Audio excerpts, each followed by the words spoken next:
secara personal, kalau persoalan Sandi ke P3 kita sih dalam posisi ya itu kan hak pribadi ya. Kalaupun dia bergabung ke P3 kita senang-senang aja.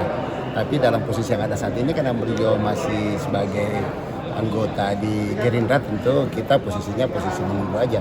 Kalau misalnya ternyata Pak Sandi kemudian menyatakan mau bergabung secara langsung, ya kita sih siapa aja kan boleh bergabung, kita terima. Apalagi kalau semacam sekali Pak Sandi ya pastilah kita terima. Tapi kita juga tetap menghargai posisi Pak Sandi sekarang ini masih sebagai kader Gerindra, jadi kita tidak dalam posisi mengajak gitu. Ada harapan nggak sih dari P3 agar posisi Pak Sandi ini jelas clear untuk masih Gerindra atau tidak nggak sih Pak, biar nggak jadi polemik terus Pak? Kalau kita di P3 kan tidak dalam posisi mau cerita terkait dengan posisi Pak Sandi sebagai kader Gerindra. Oke. Kita hanya mengatakan bahwa kalau misalnya Pak Sandi kemudian menyatakan diri mau bergabung di P3, kita pasti buka, karena kader lain pun kita terima, apalagi orang sekelas Pak Sandi ya pastilah kita terima.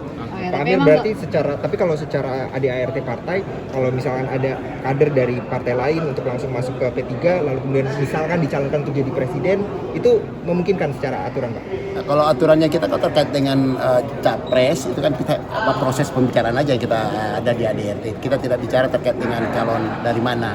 Nah, dalam posisi P3 sekarang ini saya kira capresnya mungkin pastilah kita akan koalisi dengan orang lain, atau kita cari tokoh yang bisa berpotensi untuk menang, atau mungkin karena kita sudah ada KIB, tentu proses-proses internal yang kita lakukan di P3 tetap akan kita bicarakan di KIB. Artinya kalau kader yang dari partai lain lalu masuk ke P3, kalau tidak salah ada beberapa bulan dulu untuk bisa dicalonkan sebagai presiden gitu Pak ya? Kalau di P3 nggak ada dasar yang ngatur itu. Bisa jadi ketum juga nggak sih Pak Sandiaga? Kalau jadi ketum atau sekjen itu ada aturannya. Kan sekarang kan masih PLT Pak Mardiono. Iya, Itu PLT. mekanismenya seperti apa untuk pengukuhan ketum yang definitif gitu? Ya kita kemarin juga Pak Harso PLT mengantar ke pemilu kan. Jadi sebenarnya sih tidak ada masalah. Karena SK Menkumham dan juga di Undang-Undang Pemilu, undang-undang yang ada kan mengatakan bahwa ketua umum atau sebutan lain. Ya sama dengan PKS kan presiden bukan ketua umum.